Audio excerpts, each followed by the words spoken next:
बहुत बड़ा समय नहीं बीता है।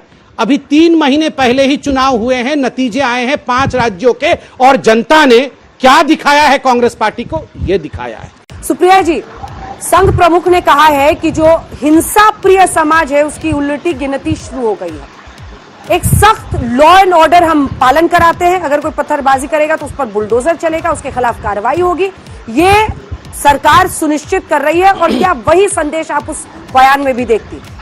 सुप्रिया जी, सर्वप्रथम तो मैं ये कहूंगी कि मुझे फर्क नहीं पड़ता संघ प्रमुख क्या कह रहे हैं, मुझे फर्क पड़ता है मेरे देश के चुने हुए प्रधानमंत्री और गृह मंत्री क्या कह रहे हैं।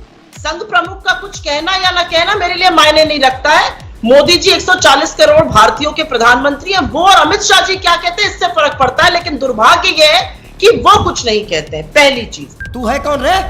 अयोध्या में 9 लड़कों को लगा कि साजिश रचनी चाहिए तो उन्होंने मंदिरों के बाहर मीट फेंका। और मैं स्वागत करती हूँ योगी आदित्यनाथ की सरकार और पुलिस का कि उन्होंने उन लड़कों को गिरफ्तार करके जेल में डाला है, और जरूरी है ऐसे लोगों का जेल में डालना। वो लड़के कौन थे? उनका नाम था महेश मिश्रा, प्रत्युष श्रीवास्तव, दीपक गौड़, ब्रजेश पांडे, शत्रुघ्न प्रजापति। इन लड़कों ने मीट फेंका, धार्मिक किताबें फेंकी।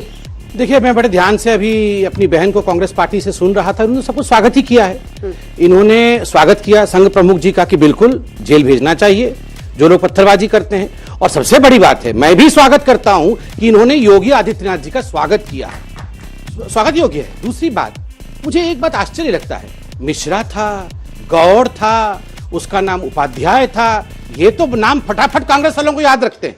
ये मोहम्मद अली सलीम कभी आपने सुना है?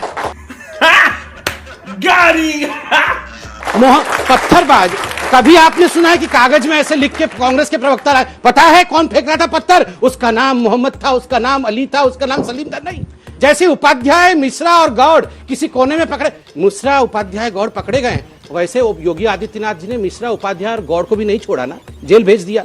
तीसरी बात, इन्होंने कहा कि मुझे कोई फर्क नहीं पड़ता है कि संघ प्रमुख क्या बोलते हैं।